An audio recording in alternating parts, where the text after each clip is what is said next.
Il mercato del lavoro si sta trasformando, ma le persone chiamate a svolgerlo sono molto più lente nell'assecondare i cambiamenti. È in sintesi quanto emerge da una ricerca dell'Ordine dei consulenti del lavoro di Venezia per il territorio metropolitano, sulla base dei dati dell'Osservatorio regionale Mercato del Lavoro di Veneto Lavoro. Nella provincia veneziana dal 2008 al 2025 i lavoratori dipendenti sono cresciuti di 51.000 unità, ma nel terziario, nel manifatturiero, i numeri sono in flessione. Veramente c'è un inverno demografico spaventoso, cioè anche per Venezia stiamo perdendo un sacco di posti di lavoro.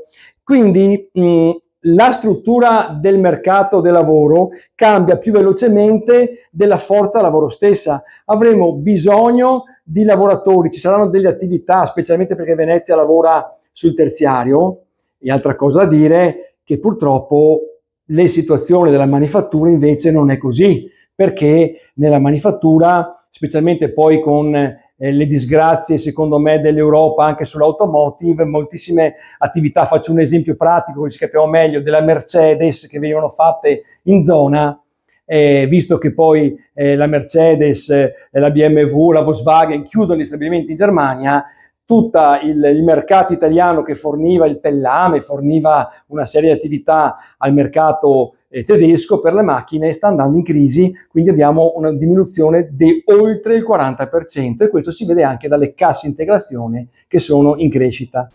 È un errore, secondo i consulenti del lavoro, parlare però di crisi. C'è invece un mercato che offre opportunità, ma che fatica a trovare persone competenti in grado di coglierle. I lavoratori maturi restano più a lungo attivi, ma non bastano a compensare la perdita delle corti più giovani. Le analisi demografiche mostrano che Venezia ha già perso decine di migliaia di residenti in età lavorativa negli ultimi anni e che nei prossimi 10 potrebbe perdere fino a 50.000 potenziali lavoratori.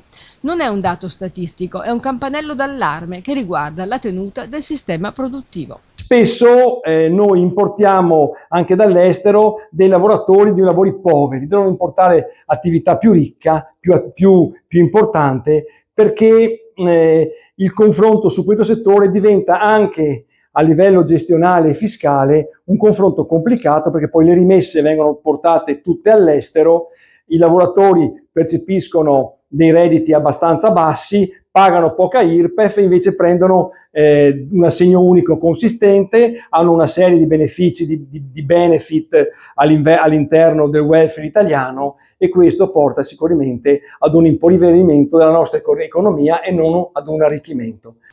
C'è un dato però incoraggiante: in questo scenario le donne trovano più facilmente lavoro. Il tasso di occupazione femminile dai 15 ai 64 anni nel 2025 è pari al 63,2%, nel 2024 era sotto il 50%. Il mercato del lavoro non è in crisi, è in completa trasformazione e serve una responsabilità condivisa tra imprese, istituzioni e professionisti.